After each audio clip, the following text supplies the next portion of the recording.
हम आपसे बात कर रहे हैं आज डुलोंग एंड पेटिट्स लॉ की। और डुलोंग एंड पेटिट्स लॉ के बारे में हम आपसे बता दें कि इसका यूज करते हैं हम लोग एटॉमिक वेट निकालने के लिए। और ये सिर्फ और सिर्फ मेटेलिक एलिमेंट के लिए एप्लीकेबल है।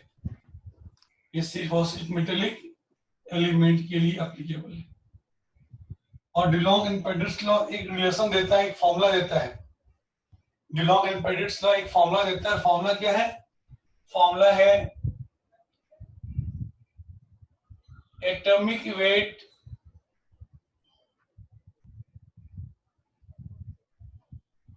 of the element into its specific heat।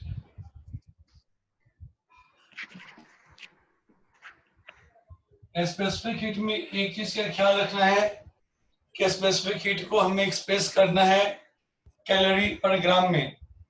किस यूनिट में एक्सप्रेस करना है? कैलोरी पर ग्राम में। ठीक है ना? कैलोरी पर ग्राम में। और फिर देखा गया इसका प्रोडक्ट ऑलमोस्ट 6.4 आता है। इसका मतलब ये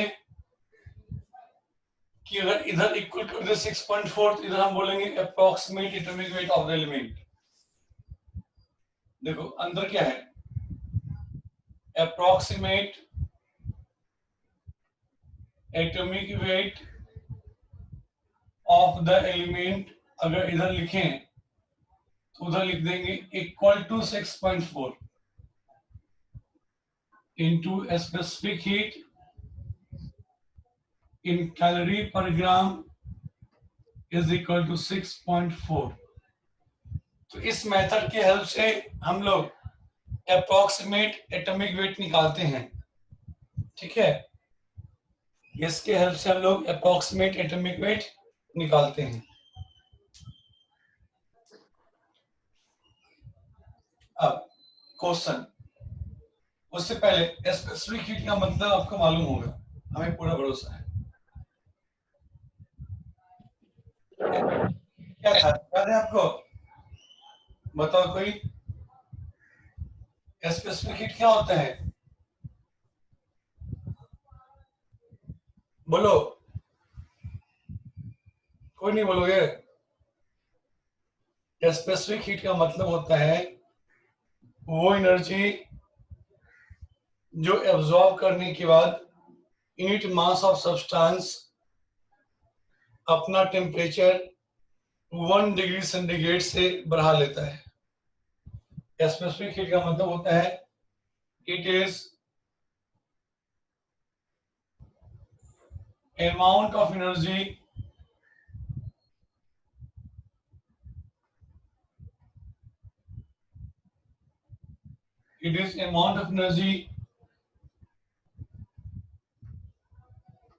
absorbed by the substance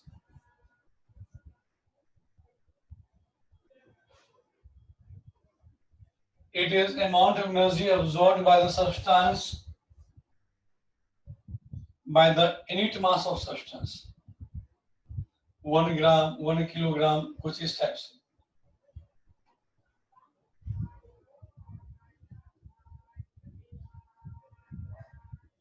It is amount of energy absorbed by the unit mass of substance. It is amount of energy absorbed by the unit mass of substance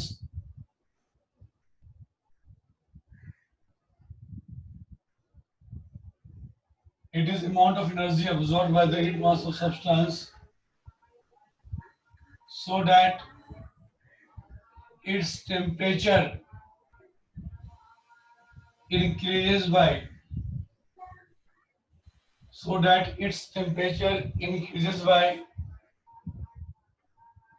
1 degree centigrade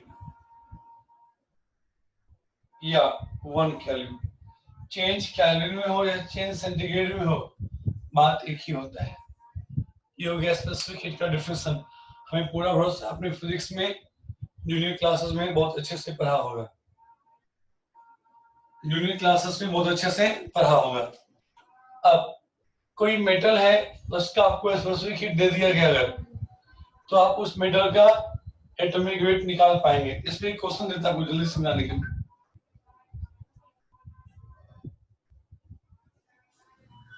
determine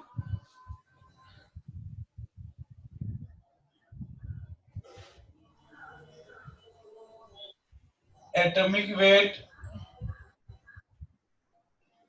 of an metallic element. Determine atomic weight of a metallic element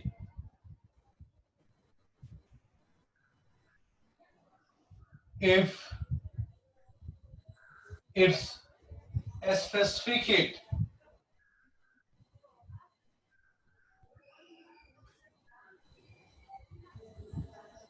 is 0.4 calorie पर ग्राम। बहुत आसान है कि नहीं बेटा, बताओ। ये बहुत आसान है कि नहीं है? जल्दी बनाओ, सॉल्व करो।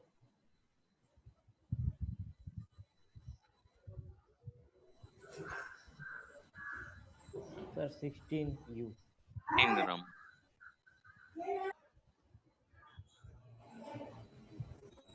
सर 16 ग्राम। हेलो सर 16 ग्राम से 16 ग्राम। बिल्कुल सही आंसर आ रहा है, 16 ग्राम। आंसर कितना है बेटा? 16 ग्राम। 16 ग्राम। आंसर आएगा 16 ग्राम। ठीक है, आंसर आ गया बेटा 16 ग्राम। मिटाना शुरू करते हैं, फोटो ले चुके हैं।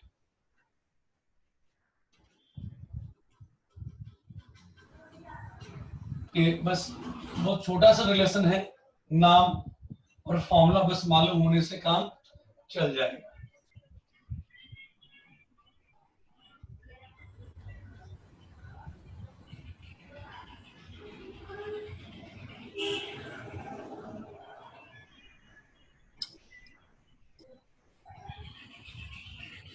तो सॉल्यूशन क्या हो गया इसका? Atomic weight into specific heat equal to 6.4, और एटॉमिक वेट पूछा गया और स्पेसिफिक हीट बता दिया गया कि ये है कितना, 0.4 इक्वल टू 6.4। एटॉमिक वेट क्या हो गया? 6.4 divided by 0.4, 16।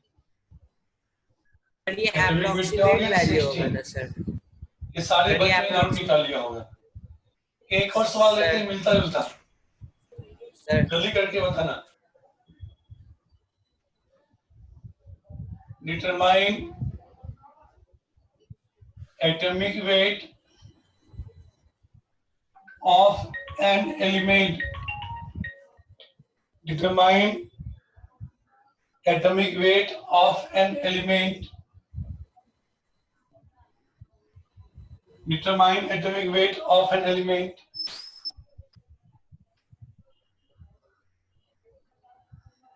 having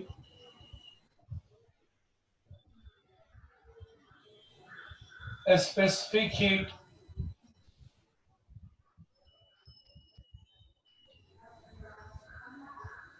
(0.42 joule per gram. अब हिंट में क्या दिया गया?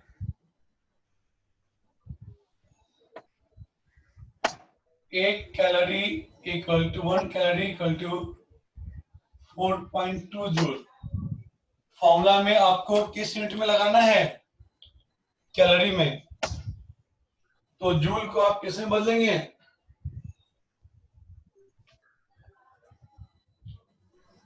जूल को आप किस में बदलेंगे? कैलोरी में।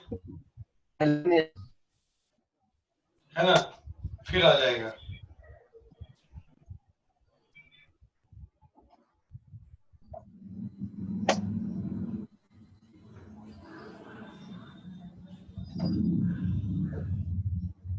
कौशिक अपना माइक ऑफ करो। 64 ग्राम। कितना है बेटा? 64 ग्राम, बिल्कुल सही आएगा, क्योंकि आपको जूल को बदलना है किसमें? कैलोरी में। तो स्पेसिफिक हीट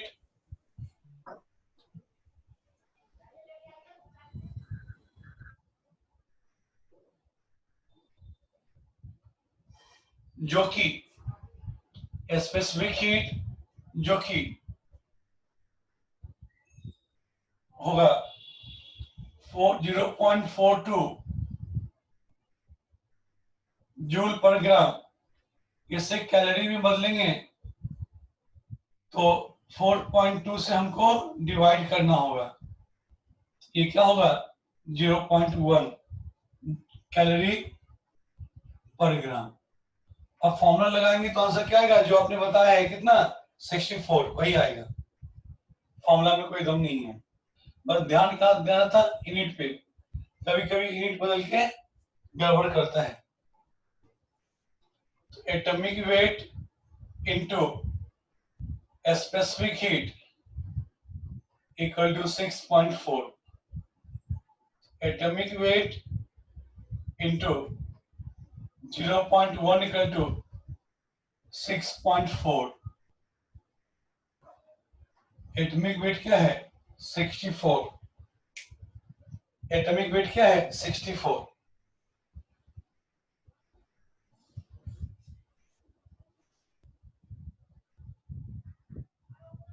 एटॉमिक वेट क्या है? 64। ठीक है, सबसे बढ़िया एक और question, more than one choice का क्वेश्चन दे रहे हैं, ऑब्जेक्टिव क्वेश्चन दे रहे हैं, इसमें एक या एक से अधिक सही हो सकते हैं, ठीक है ना? इसमें एक या एक से अधिक सही हो सकते हैं। हाँ लक्ष्मी, कुछ बोलना है बेटा? बोलो।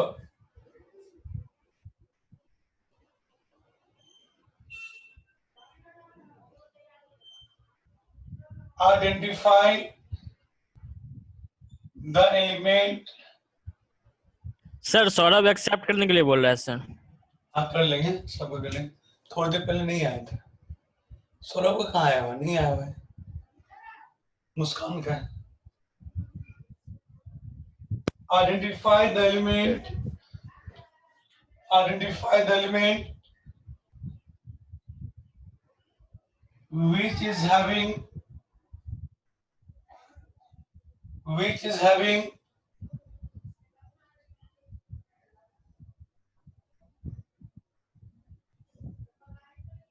its specific heat,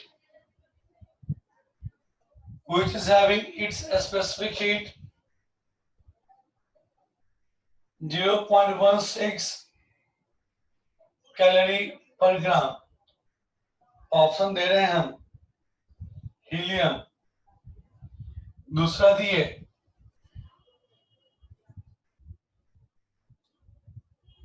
ऑर्गन,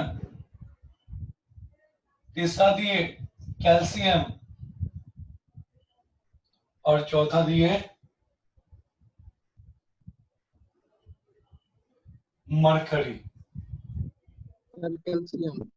और सबका एटॉमिक नंबर मास में हम सबको हिंट के तौर पे दे देते हैं। यहाँ पे हीलियम 2, 4, ऑर्गन 18, 40, कैल्शियम 20, 40, मरकरी 80, 200। अब आपके साइड से हमें आंसर चाहिए। थोड़ा सा फिगर कट गया है, ऊपर कर देंगे, समझ में आ गया? ऊपर कर देंगे, समझ में आ गया? Argon calcium. इसका आंसर कौन कौन आएगा बेटा? जोर से बोलो। Argon calcium. Argon calcium. Calcium. BC B और सी या बी या सी? B. बी या सी या बी और सी दोनों? सवाल इतना ही है, बी और सी दोनों। बी और सी दोनों। लेकिन हमारे Yes, sir. साइड से आंसर रहेगा बेटा सिर्फ C, सिर्फ sir. और सिर्फ सी। सर सिर्फ सी होगा। क्यों? C होगा सिर्फ क्योंकि सी। कैल्शियम मेटल है मेटेलिक है। और ये फॉर्मूला किसके लिए बेटा? सिर्फ और सिर्फ मेटल के लिए। तो मोर देन वन दे के गलत करवाया जा सकता है, या नन ऑफ दिस आर्गन दे देगा और नन ऑफ दिस दे देगा। समझे बात को?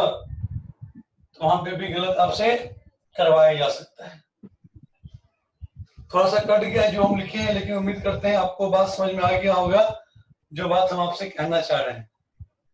नहीं समझ में आ गया बेटा? Yes, sir. Yes, sir.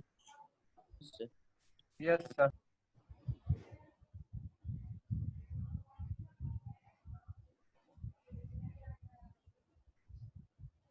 तो फोटो ले लेते हैं एक बार।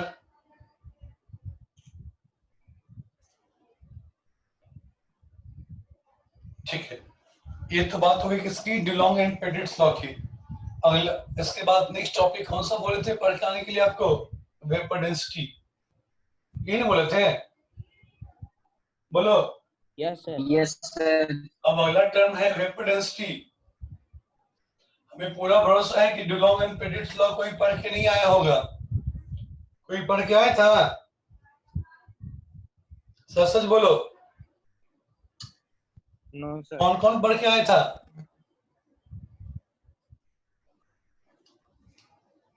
कोई पढ़ के आया था? चलो आगे। वेपर डेंसिटी कोई पढ़ के आया है?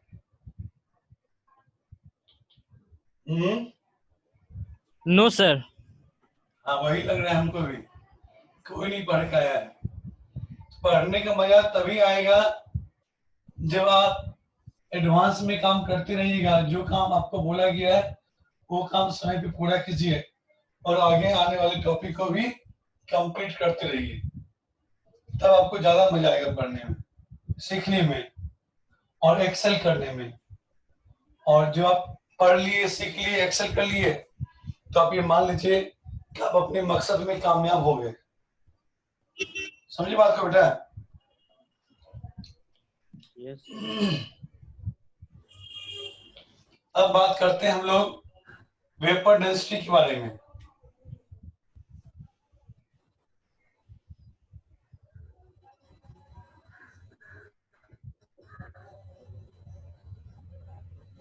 शॉर्ट फॉर्म में वीडी बोलते हैं, वेपर डेंसिटी। शॉर्ट फॉर्म में हम लोग इसको वीडी बोलते हैं। ये क्या हो गया? Vapour density. ठीक है,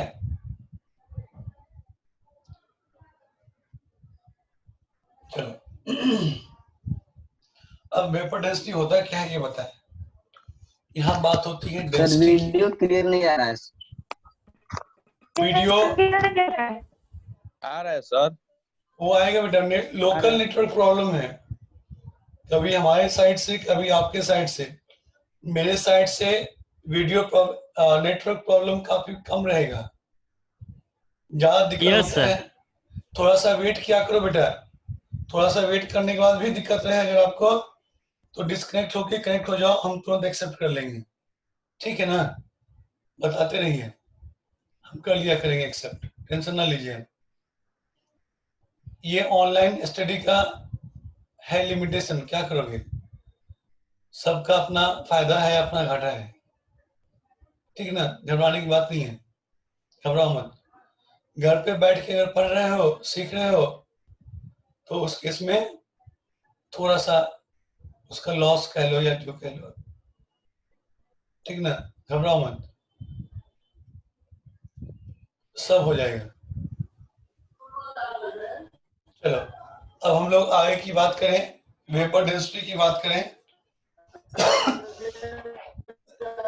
सॉरी, वेपर डेंसिटी जो टर्म है तो जाहिर सी बात है किसके लिए होगा? वेपर के लिए।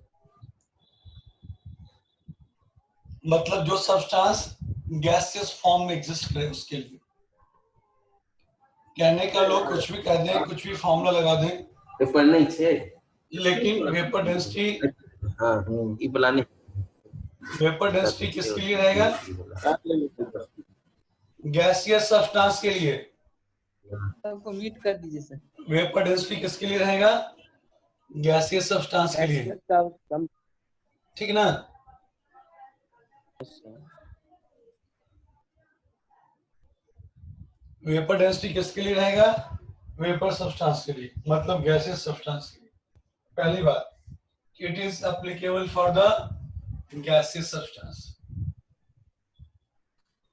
पहला इंपॉर्टेंट पॉइंट क्या?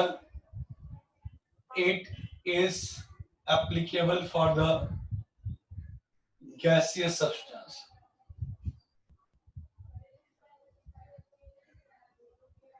It is applicable for the gaseous substance. Sir Kesari Adarsh का एक्सेप्ट कर लीजिए। हाँ हाँ बेटा, कर रहे हैं, जरूर करेंगे।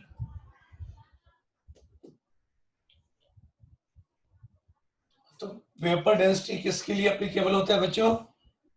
गैसियस सब्सटेंस के लिए, है ना? अब इसका डिफिनेशन क्या है वो समझो। तो गैसेस के डेंसिटी की बात हो रही है, और कैसे डेंसिटी की बात हो रही है तो आपको बता दें, ये बात करता है रिलेटिव डेंसिटी की, कि किसी भी गैस का डेंसिटी हाइड्रोजन गैस के रिस्पेक्ट में कितना गुना है, सबसे लाइटेस्ट एलिमेंट के रिस्पेक्ट में कितना गुना है। समझे बात को? yes sir, किसी भी Yes, sir. गैस की डेंसिटी लाइटेस्ट गैस हाइड्रोजन के रिस्पेक्ट में कितना गुना है, यही इसका रेफरेंस बनाया गया। जो रेफरेंस हमने आपको समझाया था एटॉमिक वेट के लिए बनाया गया था, नहीं समझाए थे? कोई एलिमेंट हाइड्रोजन गैस के रिस्पेक्ट में कितना गुना भारी है। उससे पहले था कोई एलिमेंट ऑक्सीजन गैस के एक एटम के रिस्पेक्ट में कितना गुना भारी है। देखा गया मैक्सिमम जो है वो फ्रैक्शन में आ गया, तो रेफरेंस चेंज करके क्या बना दिया गया? हाइड्रोजन। ऐसे ही बाद में एक और चेंज किया गया, कार्बन। क्यों? क्योंकि हाइड्रोजन की लिमिटेशंस हैं, हाइड्रोजन की अपनी कुछ लिमिटेशंस हैं, उन लिमिटेशंस को देखने के बाद ऐसा किया गया। ठीक है बेटा? yes देखो आगे की Yes, sir. बात। तो वेपर डेंसिटी का मतलब क्या हो गया? ये बात करता है किसकी? रिलेटिव डेंसिटी की। वो बारे में, इसके बारे में कर दे। इट इज ऑल अबाउट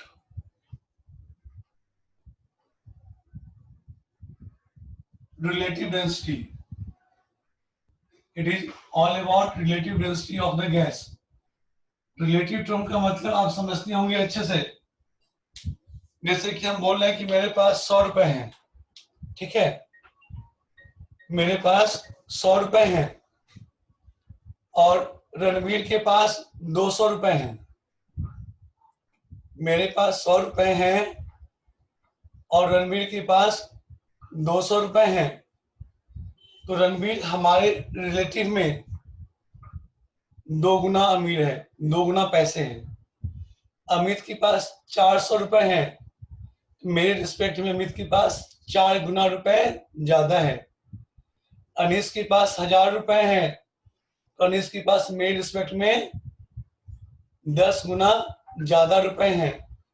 आशीष के पास 2000 रुपए हैं, तो मेरे रिस्पेक्ट में 20 गुना ज्यादा है। आई बात समझ? yes sir, मतलब कि किसी के respect, Yes, sir.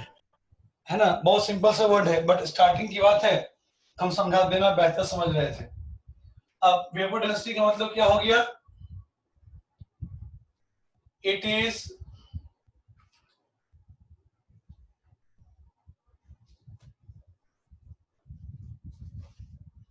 Ratio of density. Vapour density मतलब क्या? गैस की density. It is ratio of density of the gas. Gas की ब्रैकेट में लिख देते हैं वेपर, इन दोनों में कभी कोई कंफ्यूजन आपको आगे भी नहीं रहेगा. It is ratio of density of the gas with respect to density of hydrogen gas.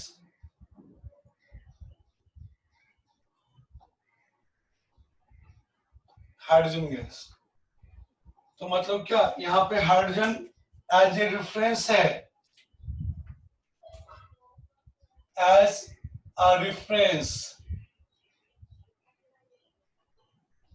Hydrogen as a reference है.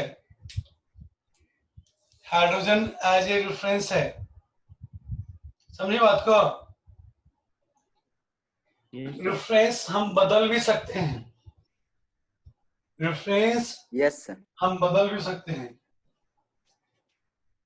ब्रैकेट लिख दें, it can be changed. But normal condition में अगर कुछ बात नहीं हो रहा है तो रेफरेंस क्या होगा? हाइड्रोजन होगा. अब देखो, वेपर डेंसिटी का मतलब क्या हो गया?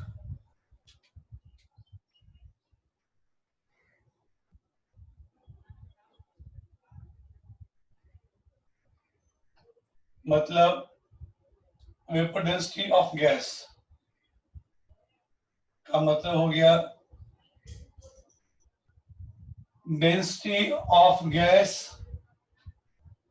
Upon density of hydrogen. Density of hydrogen. तो जब भी कंपेयर करेंगे तो कंडीशन सेम रहेगा. जब भी कंपेयर करेंगे तो कंडीशन हमारा सेम रहेगा. सेम रहेगा. सेम रहेगा सर। है कि नहीं?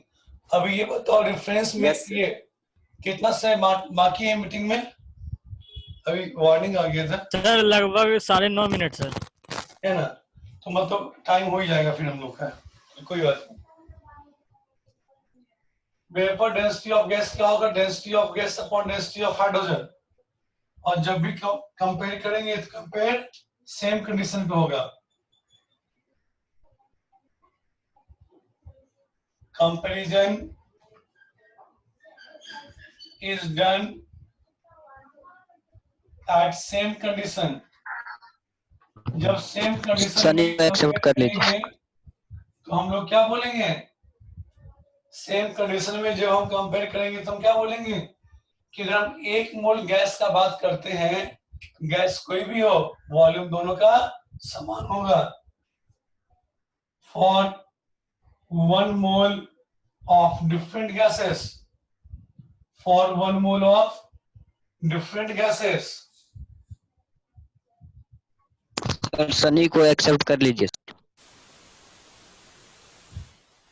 for 1 mole of different gases, volume will be same. Volume will be same. For 1 mole of different gases, volume will be same. Volume क्या होगा? सेम रहेगा अलग अलग गैसेस के लिए. तो यहाँ पे हम लोग क्या बोलेंगे कि वेपर डेंसिटी जो है, जिसे कि हमने बोला था डेंसिटी ऑफ गैस, तो मोलर मास ऑफ गैस होगा ये. Molar mass of gas upon molar volume. Molar mass of gas upon molar volume upon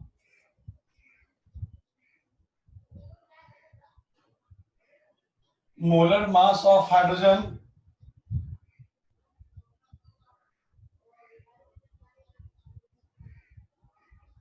upon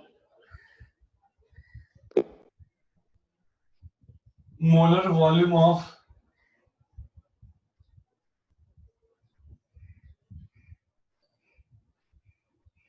और थोड़ी देर पहले ही हम लोगों ने डिस्कस किया है, थोड़ी देर पहले ही हमने बात किया है क्या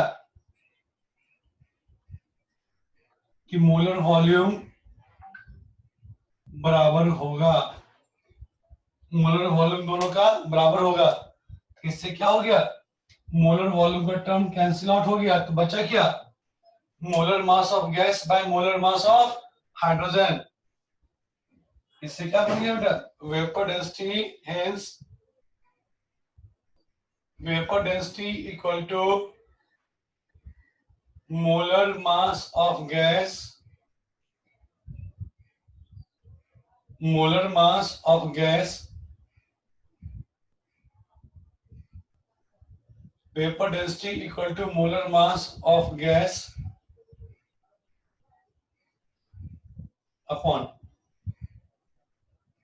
molar mass of hydrogen, कितना 2। तो यही से एक रिजल्ट आया था बेटा, vapour density of gas equal to उस गैस का मोलर मास बाय 2। हमें पूरा भरोसा है, अरे कुछ बच्चों ने थोड़ा सा कट जा रहा है वीडियो में, लेकिन आप समझ रहे होंगे हम क्या कहना चाह रहे हैं आपको, है कि नहीं। सर मुस्कान का एक्सेप्ट Yes, कर sir. लीजिएगा सर। आप कर लेते हैं बेटा। Yes sir. हम आपसे ये करना चाह रहे थे, अब मुस्कान का बार बार प्रॉब्लम आ रहा है, लगता है उसके पास नेटवर्क बहुत पुअर है। चलो कोई बात नहीं बच्चों, कभी कभी कहीं का नेटवर्क पुअर हो सकता है, जहाँ कहीं क्लाउड लगेगा, बारिश जैसा मौसम होगा, वहां दिक्कत होता है, क्या करोगे। कुछ चीजें नेचर की बस में है, हम लोगों की बस में है ही नहीं, सर्विस प्रोवाइडर कुछ नहीं कर सकता कभी कभी। चलो कोई बात नहीं बेटा, उम्मीद करते हैं कि ये चीज आपके समझ में आ गया होगा। आप अगर किसी बुक को फॉलो करेंगे, पढ़ेंगे, वहां डायरेक्ट अक्सर फॉर्मूला दे देता है कि वेपर डेंसिटी क्या होता है, मोलर मास का आधा। हमें पूरा भरोसा है कुछ बच्चों ने जरूर पढ़ा होगा, और आज आपको इसका मतलब भी समझ में आ गया होगा, और आज आपको इसका मतलब भी समझ में आ गया होगा कि वेपर डेंसिटी में होता क्या है। अब इसको मिटाएं जल्दी से, जल्दी बोलो। Yes sir. Yes sir. हाँ। तो नेटवर्क केमिस्ट्री में कौन सा बुक फॉलो करें सर? और खींचता है। नेटवर्क इशू होने की वजह से हमारी मजबूरी है कि तेजी किसी काम को नहीं कर सकते हैं। एक तो स्टार्टिंग का टाइम बढ़वा चला गया काफी, 10 मिनट लेट हम ही आए इन सब चीज के चक्कर में, फिर नेटवर्क इशू हो गया, फिर दोबारा हम लोग कनेक्ट हुए, तो लास्ट का 40 मिनट इफेक्टिव जा रहा है, 20 मिनट बहुत इफेक्टिव नहीं रहा पहला। चलो कोई बात नहीं, होता है। तो इसका मतलब क्या, सर कोई पूछ रहा था सर कौन सा बुक फॉलो करें गैस के सर? मोलर मास का हाफ, किसी भी गैस का वेपर डेंसिटी क्या होगा, उस गैस के मोलर मास का हाफ। और आप सवाल पूछें, बताओ बेटा, डिटरमाइन, जल्दी जल्दी आंसर बताओ, टाइम खत्म होने वाला है। Vapour density of following gases, gas की ही बात करेंगे आपसे।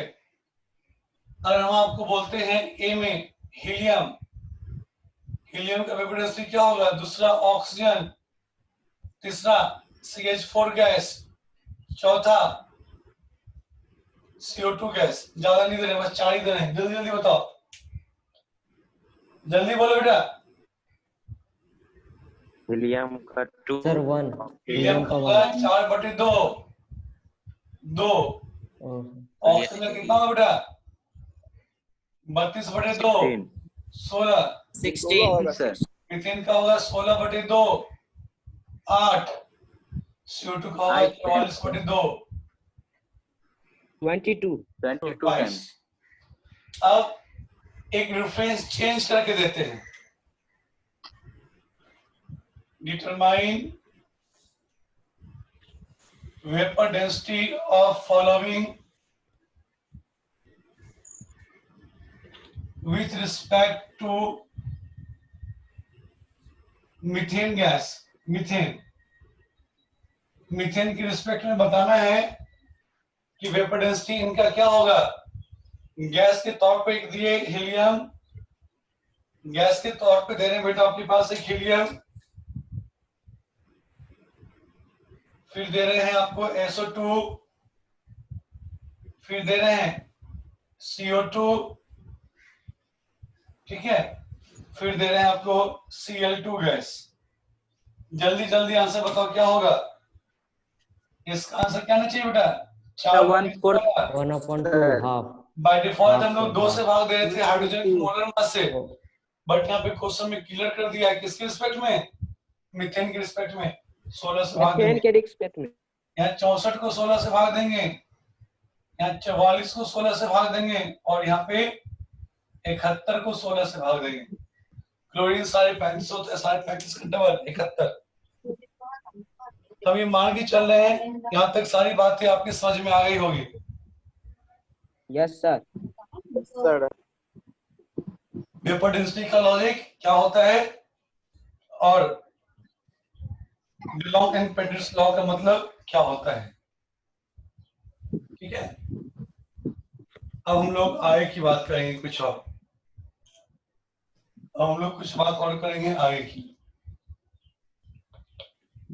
सर फिर से रिकनेक्ट कर दीजिए सर, कुछ सेकंड बचा हुआ है सर। अच्छा फिर रहने दो, फिर आज 10 होने वाला है, आज छोड़ देते हैं। कोई बात नहीं बेटा, आज छोड़ देते हैं। कल हम रेगुलर क्लास रखने की कोशिश करेंगे ना, कल बिल्कुल टाइम से। सर केमिस्ट्री के लिए कौन सी बुक फॉलो करें? हाँ ठीक है बच्चों, थैंक यू। सर केमिस्ट्री के लिए कौन सा बुक फॉलो करें सर? यूनिवर्सिटी और एनसीईआरटी, नई यूनिवर्सिटी और NCERT. Okay sir. Thank you okay sir. Sir उसका पीडीएफ ग्रुप में दे देंगे sir. Sir thank you sir. हाँ पीडीएफ बुक भेज देंगे सबको। सर वो डब्ल्यू ग्रुप में है, दे देंगे सर, है मेरे पास। हाँ ठीक है, थैंक यू आशीष।